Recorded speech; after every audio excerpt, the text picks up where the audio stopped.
Hello मेरे प्यारे से दोस्तों, जैसा कि हमने पिछले एपिसोड में देखा था कि लुओ फैंग ग्लोरी वर्ल्ड के सेंट्रल प्लाजा के अंदर एंटर कर जाता है। और जब सारे ही एलियन रेस के कल्टीवेटर अपने सामने ह्यूमन होंग अलायंस के कल्टीवेटर को देखते हैं तो वो सब के सब यहाँ पे लुओ फैंग के ऊपर हंसने लगते हैं। उन्हें लगता है कि एक और चींटी आ चुकी है जिसे हम मसल सकते हैं, मगर तभी बारी आ चुकी थी लुओ फैंग को अपना नाम दर्ज करने के लिए ग्लोरी वर्ल्ड रैंकिंग के अंदर। और जैसे ही लुओ फैंग अपना नाम ब्लेड रिवर किंग लिखता है और ये नाम जैसे ही डिस्प्ले पे अपीयर होता है, सारे ही एलियंस रेस के कल्टीवेटर्स की हंसी वहीं पे रुक जाती है। मेरे प्यारे से दोस्तों, इस एपिसोड को स्टार्ट करने से पहले मैं अपने व्यूवर्स और जिन प्यारे भाइयों ने मेरी पिछली वीडियो पे कमेंट किया है, मैं उन सबको तहे दिल से धन्यवाद कहना चाहता हूँ। साथ में मेरे प्यारे से नए व्यूवर्स, आप भी इसी तरीके से कमेंट कर सकते हैं। मैं आपके कमेंट का स्क्रीनशॉट लेके अपनी नेक्स्ट वीडियो में उसे शो ज़रूर करूँगा। साथ में मेरे प्यारे से दोस्तों, चैनल पे अगर नए आए हैं तो प्लीज़ चैनल को लाइक शेयर सब्सक्राइब करके हमें सपोर्ट करें। और अब बिना देर के इस शानदार से एपिसोड को हम यहाँ पे स्टार्ट करते हैं। इस एपिसोड की स्टार्टिंग में लुओ फैंग ने जैसे ही अपना नाम blade river king glory world ranking के ऊपर लिखा था, ये नाम देख करके सारे ही एलियंस की हवा टाइट हो जाती है।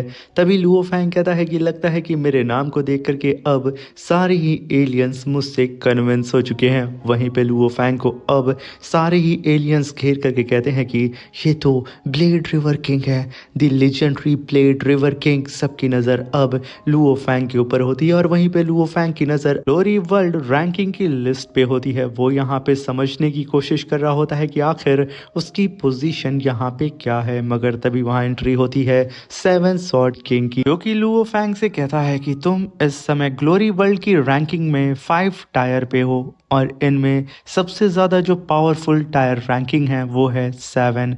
तभी लुओ फैंग अपने बगल में सेवन सॉर्ड किंग को देख के उसे ग्रीट करता है। तभी सेवन सॉर्ड किंग कहता है कि ये जो रैंकिंग है ना, ये बड़ी ही अलग तरीके से यहाँ पे मेंशन की जाती है। मैं तुम्हें समझाता हूँ। रैंकिंग में अगर तुम्हें आगे बढ़ना है तो तुम्हें अपने 5 टायर के अंदर मौजूद कई सारे कल्टीवेटर्स को हराना होगा, तब तुम प्रमोट होगे 6 टायर में। और जैसे जैसे तुम आगे बढ़ोगे वैसे वैसे तुम्हें ग्लोरी पॉइंट मिलेंगे और 100 ग्लोरी पॉइंट से तुम एक्सचेंज कर सकते हो एक्स्ट्रा इनहेरिटेंस अपॉर्चुनिटी को भी। वहाँ पे लुओ फैंग कहता है कि इसका मतलब मुझे कई सारे लोगों को हराना पड़ेगा। तभी वहाँ पे लुओ फैंग आसपास लोगों को ऑब्जर्व करते हुए कहता है कि यहाँ पे तो कई लाख इनहेरिटर्स मौजूद हैं इस प्लाजा के अंदर, मगर होंग अलायंस की तरफ से सिर्फ मुझे 1000 ही इनहेरिटर्स नजर आ रहे हैं। मेरे प्यारे दोस्तों, इनहेरिटेंस का मतलब है कल्टीवेटर। और अब यहाँ पे ये दोनों ही बात करते हुए आगे बढ़ रहे थे, जहाँ पे किंग यू इन दोनों को ही देख लेती है और ब्लेड रिवर किंग को तुरंत हाथ से वाइप करते हुए अपनी तरफ बुलाती है। तभी लुओ फैंग और सेवन सॉर्ड किंग उस साइड बढ़ने लगते हैं अपने होंग अलायंस के दोस्तों की तरफ, मगर तभी लुओ फैंग के ऊपर नज़र एलियंस रेस के कल्टीवेटर्स की पड़ जाती है और वो लुओ फैंग को देख करके कहते हैं कि इस समय ब्लेड रिवर किंग यहाँ पे सबसे ज़्यादा स्पॉटलाइट को अपनी तरफ खींच रहा है। और यहाँ तक कि मैकेनिकल रेस और मॉन्स्टर रेस ने तो इसके खिलाफ पब्लिकली बॉन्टी रखी हुई है, और अगर हम लोगों ने इसे हरा दिया तो यकीनन हम बहुत ज़्यादा अमीर होने के साथ साथ काफ़ी ज़्यादा बड़ा नाम भी कमा सकते हैं। मगर तभी वहाँ पे सेवन सॉर्ड किंग उन सभी एलियंस को बहुत ही तिरछी निगाहों से घूरता है। सबके सब सामने देखने लगते हैं और तभी लुओ फैंग और सेवन सॉर्ड किंग यू के पास आ जाते हैं, जहाँ पे किंग यू उन लोगों को ड्रिंक सर्व करती है। तभी लुओ फैंग कहता है कि सेवन सॉर्ड किंग, फिर ये सारा ग्रुप है कौन जो कि हमें लगातार देख रहा था। तभी सेवन सॉर्ड किंग कहता है कि जैसा कि तुम जानते हो कि ancestral God school inheritance token universe में कई सारे रेसेस में बांटा जाता है, और उन्हीं रेसेस में से ये नॉर्थ टैटरी अलायंस है कि और कुछ नहीं, एक वीक और ऑर्डिनरी रेस के कल्टीवेटर हैं। और ये लोगों का काम ही है कि ये लोग होंग अलायंस के मैटर में इंटरफेयर करें। और जैसा कि तुम देख पा रहे हो कि इन लोगों की टेरिटरी काफ़ी बड़ी है, इस वजह से इनके तरफ से काफ़ी सारे कल्टीवेटर्स को यहाँ पे इनहेरिटेंस टोकन्स मिलते हैं, जिसकी वजह से इनके रेस के लोगों की तादाद बहुत ज़्यादा है। इस जगह पे ये नंबर में काफ़ी ज़्यादा कह सकते हो कि हमसे हैं। तभी वहाँ पे किंग यू लुओ फैंग से कहती है कि यहाँ पे ब्लेड रिवर किंग, तुम इन बेवकूफ़ों नॉर्थ टेरिटरी अलायंस वालों के चक्कर में मत पड़ो। ये लोग तो हमेशा ही लड़कियों की तरह गॉसिप करना पसंद करते हैं। तुम इन्हें इग्नोर करके अपनी ग्लोरी पॉइंट पे ज़्यादा ध्यान दो, वो सबसे ज़्यादा इम्पॉर्टेंट है इस जगह पे। और तुम्हें पता है, हम लोगों को अगर किसी को चैलेंज करना होता है ना, तो हम उसे सेंड करते हैं चैलेंज लेटर्स को। मगर यहाँ पे हम सारे ही ह्यूमन से ये एलियंस इतना ज़्यादा जलते हैं कि ये लोग कभी भी हमारे चैलेंज को एक्सेप्ट ही नहीं करते हैं। मगर तभी लुओ फैंग अपनी बुक को उठाते हुए कहता है कि शायद मुझे कोई चैलेंज लेटर आया है। ये सुनकर के किंग यू कहती है कि जल्दी से ओपन करो ना फिर। तभी वहाँ पे सेवन सॉर्ड किंग कहता है कि जाहिर सी बात है ब्लेड रिवर किंग, तुम्हारा फेम बहुत ही ज़्यादा है, इसलिए कई सारे जीनियस ने तुम्हें यहाँ पे चैलेंज लेटर भेजा होगा। लगभग 1000 लोगों ने यहाँ पे तुम्हें चैलेंज किया होगा। शायद ये मेरा गैस सही होगा। मगर जब यहाँ पे लुओ फैंग अपनी बुक को ओपन करता है तो वो कहता है कि नहीं, मुझे यहाँ पे 1000 चैलेंज लेटर्स नहीं, बल्कि यहाँ पे मुझे 60,000 से ज़्यादा लोगों ने चैलेंज किया है। ये सुनकर के वहाँ पे सेवन सॉर्ड किंग और मिस यू के होश उड़ जाते हैं। जहाँ पे लुओ फैंग कहता है कि ये नंबर तो बढ़ते जा रहे हैं। जहाँ पे वो सब के सब लुओ फैंग की बुक को देखने लगते हैं। मगर तभी वहाँ पे वो सारे ही एलियंस लुओ फैंग को देख करके कहते हैं कि ब्लेड रिवर किंग सिर्फ एक सेक्टर लॉर्ड है और वो सिर्फ अपने लॉ की पावर पे ही निर्भर रहता है, और वो किसी भी जन्म में किंग लिमिट के कल्टीवेटर को मार ही नहीं सकता है। तो हमारे पास एक अच्छी अपॉर्चुनिटी है कि हम उसे मार करके उसकी सारी ही सुप्रीम ट्रेजर्स को छीन सकते हैं। वहाँ पे seven sword king Luo Fang को बताता है कि ग्लोरी वर्ल्ड के अंदर जब तुम बैटल करोगे तो वहाँ पे तुम्हारी डिवाइन बॉडी जाएगी और तुम्हारे अपोनेंट के पास भी सेम डिवाइन बॉडी होगी और तुम दोनों की ही इक्वल स्ट्रेंथ होगी। बस तुम लोग अपने वेपन और गियर्स को खुद से चूज कर सकते हो और उसके सहारे इन सब से फाइट कर सकते हो। यहाँ पे seven sword king rules and regulations को लुओ फैंग को समझा रहा होता है और वहीं पे सारे ही एलियंस लुओ फैंग को देख करके कह रहे होते हैं कि इसके पास जितने भी ट्रेजर्स हैं ना, वो सब के सब यूजलेस होंगे, कि आखिर एक सेक्टर लॉर्ड के पास क्या ही हो सकता है। हम बड़े ही आराम से इसे चैलेंज करके इसे क्रश कर सकते हैं। वहीं पे तो कुछ एलियंस ये कह रहे होते हैं कि इस लेजेंडरी ब्लेड रिवर किंग का नाम इस बार हम मिट्टी में मिला देंगे, ये हमसे किसी भी कीमत पे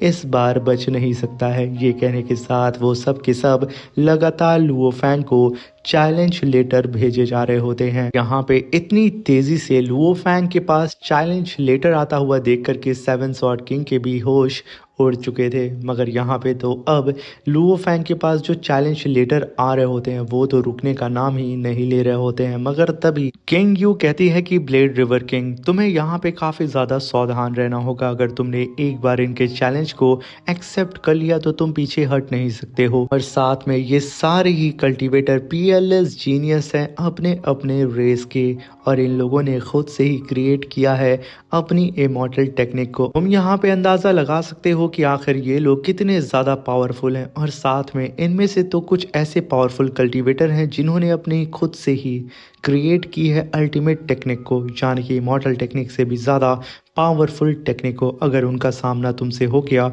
और अगर तुमने उनके चैलेंजेस को एक्सेप्ट कर लिया तो तुम्हारा हारना तय है। अगर तुम हार गए तो तुम्हारा ग्लोरी पॉइंट तुमसे छीन लिया जाएगा, और साथ में जब तक तुम्हें दूसरी अपॉर्चुनिटी नहीं मिलती है तब तक तुम ग्लोरी पॉइंट नहीं पाओगे और ख़ुद की कल्टीवेशन को इम्प्रूव भी नहीं कर पाओगे। तभी वहाँ पे लुओ फैंग वाइन के ग्लास को पकड़ के पीते हुए कहता है कि अल्टीमेट टेक्निक। ये कहने के साथ वो मुस्कुराते हुए फिर से कहता है कि मेरी जो इमॉर्टल टेक्निक है उसे स्पेशली मेरे टीचर केओस सिटी लॉर्ड ने बनाया है। मगर तभी वहाँ पे पीछे लुओ फैंग को आवाज़ आती है किंग फैन की, जो कि कहता है कि ब्लेड रिवर किंग, मैं तुझसे लड़ना चाहता हूँ। अगर तेरे अंदर गट्स है तो मेरे चैलेंज को एक्सेप्ट कर। वहीं पे हम जर्ग के वॉरियर को भी देखते हैं जो कि लुओ फैंग से कहता है कि तूने काफ़ी फेम बना लिया है, मगर ये सारा ही फेम तुझे तेरी किस्मत से मिला है। मगर इस बार अगर मैंने तेरी इस फाइट के दौरान हल्की सी भी स्किल को देख लिया ना, तो मैं अपने 3 ग्लोरी पॉइंट को तुझे दे दूंगा। तभी हम देखते हैं कि लुओ फैंग को यहाँ पे लगभग 90,000 से भी ज़्यादा कल्टीवेटर्स ने यहाँ पे लुओ फैंग को चैलेंज कर दिया होता है। ये देख के लुओ फैंग कहता है कि क्या परफेक्ट अपॉर्चुनिटी मिली है, मैं इन सब को ही हरा करके आराम से इन सब के ग्लोरी पॉइंट को छीन करके खुद की पावर को बूस्ट कर सकता हूँ। लुओ फैंग बड़ी ही मज़े से अपनी वाइन को हिलाता है और उसे स्मेल करते हुए कहता है कि क्या वाइन है, इस वाइन के साथ साथ ये अपॉर्चुनिटी भी बहुत ही ज़्यादा ग्रेट है। ये कहने के साथ लुओ फैंग तुरंत उस वाइन को पीते हुए उस कप के ग्लास को उल्टा करके टेबल पे पटकता है और उन सारे ही इनहेरिटर्स के चैलेंजेस को लुओ फैंग ने यहाँ पे एक्सेप्ट कर लिया था। अब ये देख करके सारे ही इनहेरिटर्स की खुशी का ठिकाना नहीं होता है। वो सब के सब अपने आप में ही खुश हो रहे होते हैं कि आज हम इस ब्लेड रिवर किंग को मार करके उसके टैग को छीन लेंगे। और तभी हम यहाँ पे आइलैंड मास्टर को देखते हैं जो कि अपने पैलेस में अपीयर होके कहते हैं कि जो ह्यूमन अभी यहाँ पे आया है उसने यहाँ पे लगभग 62,000 से भी ज्यादा इनहेरिटर्स के चैलेंजेस को एक्सेप्ट कर लिया है। बोहेमिया आइलैंड के अंदर ये कभी भी ऐसा दृश्य नहीं देखा गया था कि एक कल्टीवेटर को इतने सारे लोग चैलेंज करें। अब यहाँ पे ये देखने में काफ़ी ज़्यादा मज़ा आने वाला है कि आखिर ये ह्यूमन कल्टीवेटर कैसे इन सभी लोगों से फाइट करता है। या तो ये इतिहास रचेगा या फिर हार जाएगा। और तभी हम ग्लोरी वर्ल्ड का सीन देखते हैं जहाँ पे लुओ फैंग की डिवाइन बॉडी आ चुकी थी। तभी लुओ फैंग कहता है कि मैं यहाँ पे अनडाइंग इमॉर्टल बनने से पहले मैं अपनी 1,00,000 टाइम सेक्टर लॉर्ड की स्ट्रेंथ का ही इस्तेमाल करके अपने अपोनेंट से फाइट करूँगा और देखना चाहूँगा कि आखिर मैं उन लोगों से कितने देर तक फाइट कर सकता हूँ और मेरी स्ट्रेंथ यकीनन कितनी ज़्यादा पावरफुल है। लुओ फैंग यहाँ पे पूरी ही तरीके से तैयार था मगर तभी उसके पीछे एक पोर्टल अपीयर होता है और वहाँ पे नॉर्थ टेरिटरी अलायंस का एक कल्टीवेटर अपनी स्वॉर्ड को लेकर के लुओ फैंग की तरफ बढ़ते हुए कहता है कि ह्यूमन, आज मैं किसी भी कीमत पे तुझे यहाँ पे हरा करके तेरे उस टाइटल को खुद के नाम कर लूँगा। ये कहने के साथ वो अपनी पावर को अनलिश करके आसपास के सारे ही फ्लोटिंग प्लैनेट्स को डिस्ट्रॉय करते हुए सीधा ही लुओ फैंग की तरफ बढ़ने लगता है। लुओ फैंग अभी भी अपनी जगह पे स्थिर रहता है जैसे कि उसे यहाँ पे इस कल्टीवेटर से रत्ती बराबर भी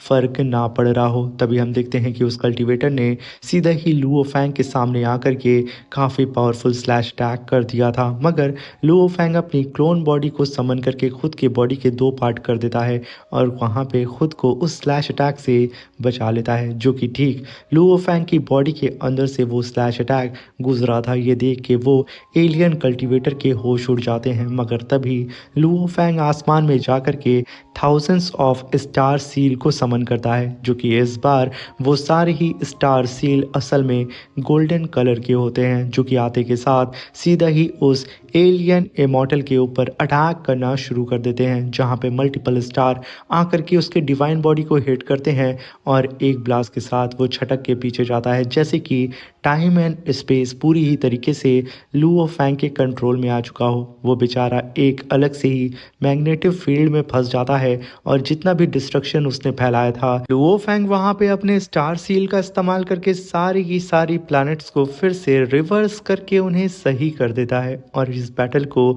वो जीत चुका था। तभी वो एलियन तुरंत टेलीपोर्ट होकर के अपने दोस्तों के पास आकर के धमाक से गिरता है। तभी उसके सारे ही साथी कहते हैं कि क्या तुम ब्लेड रिवर किंग से हार गए हो, एक सेक्टर लॉर्ड से हार चुका है, एक किंग लेवल का कल्टीवेटर, उसने तो अपने ट्रेजर का भी इस्तेमाल नहीं किया, यकीनन तुम बिल्कुल यूजलेस हो। तभी वहाँ पे आइस कल्टीवेटर कहता है कि मैं सीधे ही जाकर के अब उससे फाइट करूंगा। तभी हम देखते हैं कि लुओ फैंग को यहाँ पे 4 ग्लोरी पॉइंट मिले होते हैं इस पहली ही फाइट में जहां पे लुओ फैंग कहता है कि मेरा यहाँ पे तो वार्म अप पूरी ही तरीके से कंप्लीट हो चुका है, अब यहाँ पे भला सेकंड कल्टीवेटर कौन आएगा मेरे सेकंड बैटल के लिए, क्योंकि मुझे भी तो उसे हराना है, क्योंकि उस बेचारे को भी तो अपने ग्लोरी पॉइंट को मुझे हंसते हंसते देना है। मगर तभी लुओ फैंग के सामने वही आइस कल्टीवेटर अपीयर होता है और वो अपने आइस डोमेन को चारों ही तरफ फैलाते हुए लुओ फैंग से कहता है कि आज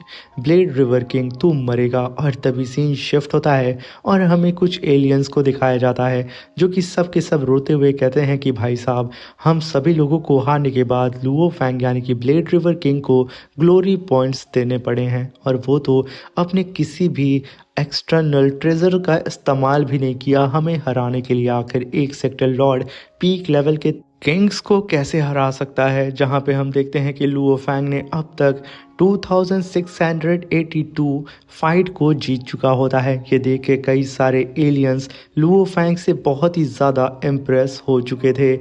वहीं पे लुओ फैंग अपनी फाइट को आगे भी कंटिन्यू करने लगता है जैसे कि उसे यहाँ पे कोई फ़र्क ही ना पड़ रहा हो। तभी हम वहाँ पे क्योस सिटी लॉर्ड को देखते हैं जो कि लुओ फैंग को देख के कहते हैं कि मैंने यहाँ पे सोचा भी नहीं था कि ये यहाँ पे इस लेवल की अचीवमेंट को हासिल कर सकता है। एंसेस्ट्रल गॉड स्कूल हमारे ह्यूमन रेस के पावर हाउस को बनाने में हमारी मदद कर रहा है, और अब जितने भी फॉरेन रेस के कल्टीवेटर लुओ फैंग को मारने के फिराक में थे वो अब अपनी पूरी जी जान लगा करके रात दिन एक करके किसी भी कीमत पे लुओ फैंग को मारने की कोशिश करेंगे। अब लुओ फैंग को हंट करने के लिए वो लोग अपनी पूरी ही जी जान लगा देंगे। मगर तभी हम देखते हैं वुल्फ लॉर्ड को जो कि कहता है कि ब्लेड रिवर किंग अब किसी भी कीमत पे जिंदा रहना डिजर्व नहीं करता है। अगर उसने एक बार एंसेस्ट्रल गॉड स्कूल के अंदर खुद का लेवल ब्रेक थ्रू करके यूनिवर्स नाइट बन गया तो वो आराम से पोजेस कर सकता है यूनिवर्स मास्टर की पावर को। अगर ऐसा हो गया तो यूनिवर्स मास्टर से जितना हमें खतरा नहीं होगा ना, हमें इससे उतना खतरा होगा। इसलिए मॉन्स्टर रेस का कौन कल्टीवेटर एंसेस्ट्रल गॉड स्कूल के अंदर यूनिवर्स नाइट है, मुझे बताओ। तभी उसका सोल्जर कहता है कि नाइट जाओ शी जो कि 5 टायर का इनहेरिटर है। अब ये सुनकर के वहां पे वुल्फ लॉर्ड कहता है कि तुरंत आदेश दो कि वो मेरे पास आए मुझसे मिलने के लिए, क्योंकि हमें किसी भी कीमत पे यहाँ पे उस ब्लेड रिवर किंग को मारना होगा, चाहे उसके बदले हमें कोई भी कीमत क्यों ना चुकानी पड़े। तभी हम वहाँ पे प्रिज्म रेस के कल्टीवेटर को देखते हैं जो कि कहते हैं कि हमारे जो कल्टीवेटर हैं वो फ्रंट टायर के कल्टीवेटर हैं एंसेस्ट्रल गॉड स्कूल के अंदर। इसलिए हम लोग पीछे बैठ के आराम से इन टाइगर की फाइट को होता हुआ देखेंगे, क्योंकि 4 ग्रेट रेस के कल्टीवेटर्स ने ऑलरेडी हमारी कोर टेरिटरी के ऊपर पूरी ही तरीके से कब्जा करके रखा है। तो ये लोग तो ज़रूर एक अच्छा शो हमें दिखाएंगे। और तभी हम वहाँ पे आइस पैलेस को देखते हैं जहाँ पे आइस क्वीन कहती है कि ब्लेड रिवर किंग का नाम बॉन्टी लिस्ट में नंबर 1 पे रख दो। हमारी पहली प्रायोरिटी होगी कि हम उसे किसी भी कीमत पे मार दें, किसी भी कंडीशन पे वो बचना नहीं चाहिए। और वहीं पे हम मैकेनिकल रेस के फादर गॉड की आवाज़ को सुनते हैं जो कि अपने लोगों से कहता है कि उस ह्यूमन रेस के ब्लेड रिवर किंग को किसी भी कीमत पे जान से मार दो। मुझे उसकी सिर्फ डेथ बॉडी देखनी है, वो भी अपने सामने। ये आदेश उसका चारों ही तरफ सारे ही उसके रेस के कल्टीवेटर्स के पास चला जाता है। और वहीं पे हम जर्ग की क्वीन को देखते हैं जहाँ पे जुई जांग कॉन्ग वोंग रेस का कल्टीवेटर अपनी जर्ग की क्वीन से मिलने के लिए आया होता है, जहां पे जर्ग की क्वीन कहती है कि मैंने जर्ग रेस के अलायंस में सभी लोगों को बारीकी से ऑब्जर्व किया है। नाइट जुई गांग, तुम पूरी ही तरीके से सुटेबल हो क्योंकि कॉन्ग वोंग रेस के कल्टीवेटर के पास सोल कंट्रोल की पावर होती है। तुम यहाँ पे उस ब्लेड रिवर किंग को कंट्रोल करने की कोशिश करो, और अगर तुम कंट्रोल ना कर पाओ तो उसे जान से मार दो। और अगर अरोरा लेक तुम्हारे ऊपर बैकफायर करके तुम्हें जान से भी मार देती है और तुम दोबारा रीइंकार्नेट हो गए तो हम तुम्हें इतना ज्यादा ट्रेजर देंगे कि तुम अभी से लाख गुना ज्यादा पावरफुल उस टाइम हो जाओगे। तभी एलियन रेस के सारे ही लॉर्ड कहते हैं कि अगर ब्लेड रिवर किंग दोबारा रिवाइव होता है मरने के बाद तो उसके उस मौके को भी पूरी ही तरीके से ख़त्म कर दो, वो किसी भी कीमत पे बचना नहीं चाहिए। हम सबको यहाँ पे उसकी लाश देखनी है। इसी के साथ ये शानदार सा एपिसोड यहाँ पे ख़त्म होता है। Thank you for watching, bye bye, take care.